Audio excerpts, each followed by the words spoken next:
Halo, Assalamualaikum warahmatullahi wabarakatuh. Nama saya Mutiara Mujaidah dari D3 Keperawatan 2021 UPN Veteran Jakarta.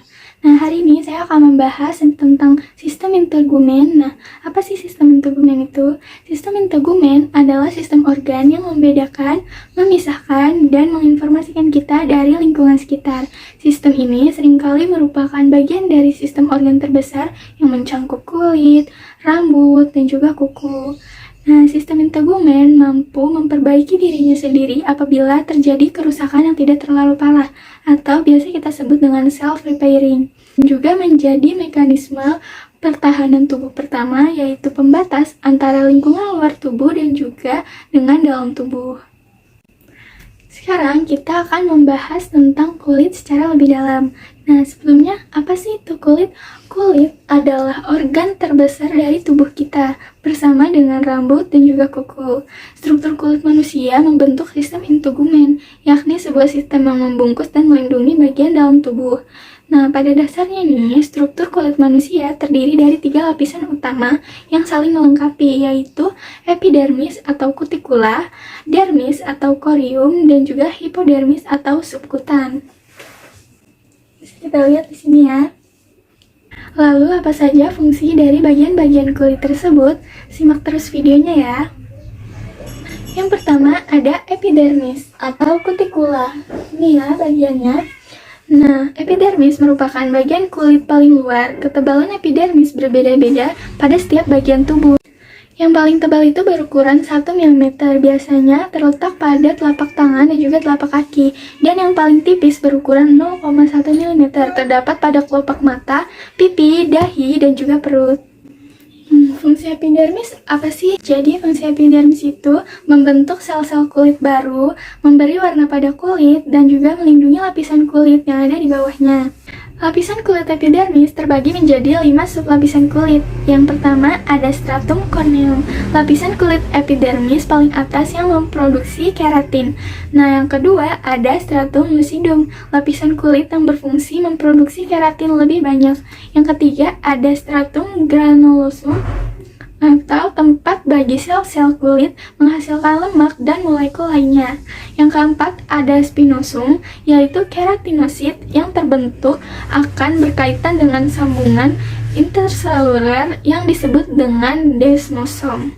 Yang terakhir nih ada stratum germinativum, yaitu stratum basah, tempat produksi keratinosit yang paling utama. Meski anatomi kulit epidermis bagian besar dibentuk oleh lapisan keratinosit, namun ada beberapa lapisan sel non-keratinosit yang juga berada di lapisan kulit epidermis. Nah, apa sih? Yang pertama itu ada sel melanosit, sel yang memproduksi melamin alias pigmen pemberi warna pada kulit. Nah, semakin banyak melamin yang diproduksi, maka warna kulit manusia akan semakin gelap. Yang kedua ada sel Langerhans. Nah, sel ini berfungsi sebagai sistem pertahanan kulit.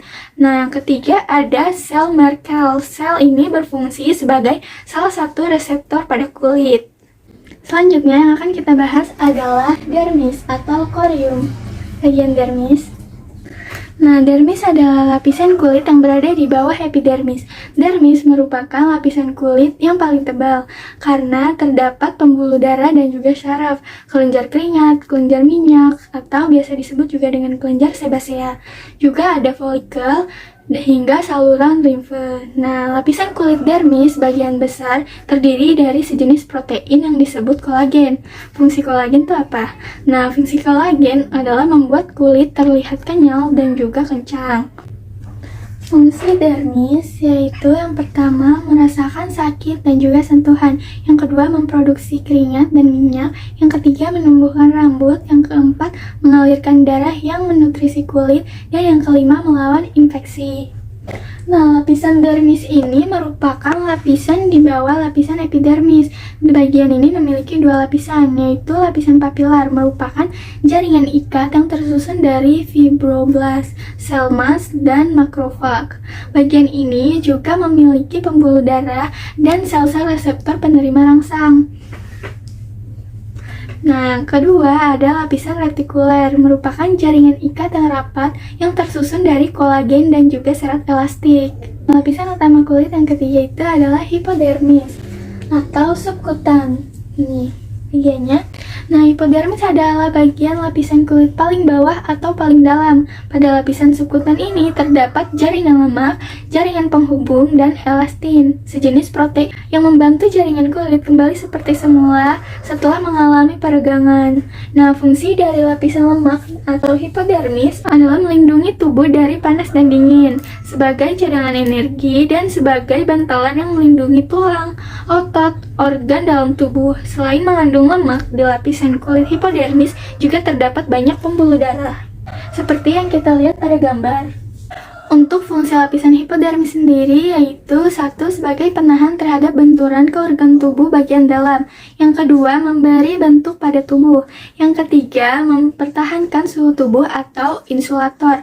Yang keempat, menyimpan cadangan makanan atau energi. Yang kelima, memproduksi hormon leptin.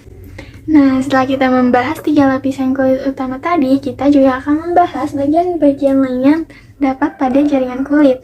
Yang pertama kita bahas adalah folikel rambut dan juga batang rambut.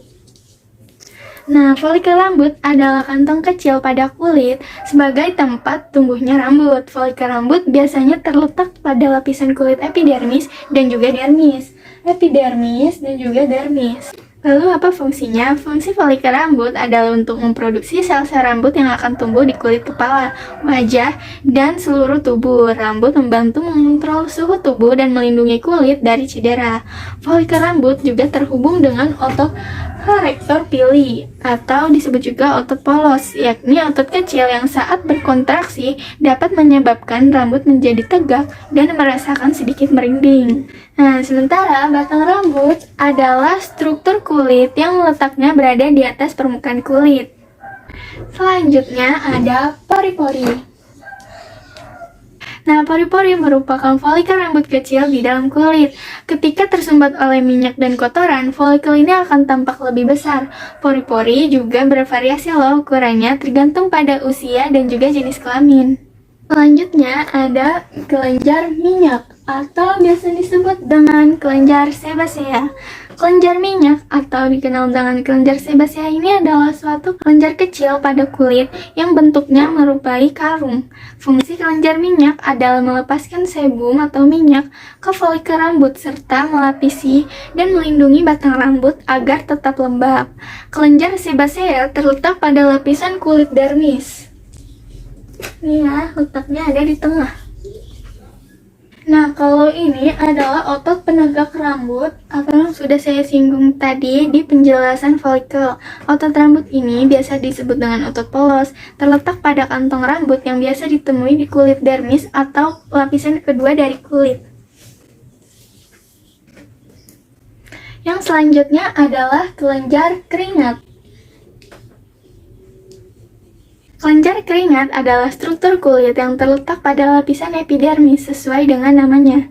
Fungsi kelenjar keringat adalah menghasilkan keringat yang dikeluarkan oleh lapisan subkulit kecil, yaitu stratum corneum, ke permukaan kulit. Kelenjar keringat pada kulit berperan sebagai organ ekskresi yang mengeluarkan keringat sisa metabolisme tubuh. Selain itu, fungsi dari kelenjar keringat adalah sebagai penjaga suhu tubuh agar tetap normal dan tidak meningkat terlalu signifikan. Oh iya, terdapat 2 jenis kelenjar keringat loh, yakni kelenjar ekrin adalah kelenjar keringat utama pada kulit manusia. Kelenjar ekrin ini menghasilkan cairan encer dan tidak berbau. Sebagian besar terdiri dari air dan juga natrium klorida. Kelenjar keringat ini biasa ditemukan di dahi, serta telapak tangan dan juga telapak kaki. Yang kedua itu kelenjar apokrin. Kelenjar keringat ini lebih besar, umumnya dapat ditemukan pada area tubuh yang terdapat folikel rambut. Kelenjar ini mampu menghasilkan cairan yang berbau. Kalau yang ini adalah saluran keringat. Saluran keringat ini terhubung langsung ke permukaan kulit dan paling banyak terdapat di telapak tangan, telapak kaki, dan juga dahi. Nah, yang selanjutnya adalah pembuluh darah. Pembuluh darah yang berwarna biru bernama vena dan pembuluh darah yang berwarna merah bernama arteri.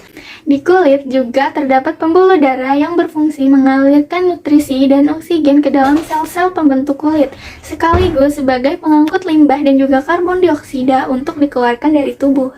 Nah, yang terakhir adalah saraf atau ujung saraf. Nah, ujung saraf ini berfungsi mengirimkan beberapa sensasi berupa sentuhan, rasa nyeri, gatal, kesemutan, mati rasa, atau sensasi terbakar. Ini merupakan kelenjar penerima sensor yang juga terhubung dengan saraf-saraf. Permukaan kulit mengandung saraf-saraf yang memiliki bentuk dan juga fungsi yang berbeda-beda.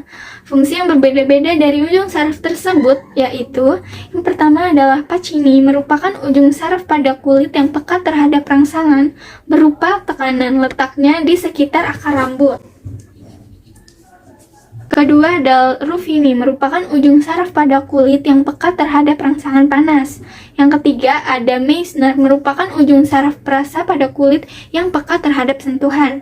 Dan yang keempat ada Krause, merupakan ujung saraf perasa pada kulit yang peka terhadap rangsangan dingin. Yang kelima ada Lempeng-Merkel, merupakan ujung perasa sentuhan dan tekanan ringan yang terletak pada permukaan kulit. Nah, yang terakhir, ujung saraf tanpa selaput merupakan ujung saraf perasa nyeri. Sekian penjelasan dari saya mengenai jaringan kulit dan juga bagian-bagian serta fungsinya. Kurang lebihnya mohon maaf apabila ada salah-salah pengucapan atau perkataan yang saya sampaikan. Terima kasih teman-teman sudah menonton video ini dari awal hingga akhir. Sampai jumpa lagi. Wassalamualaikum warahmatullahi wabarakatuh.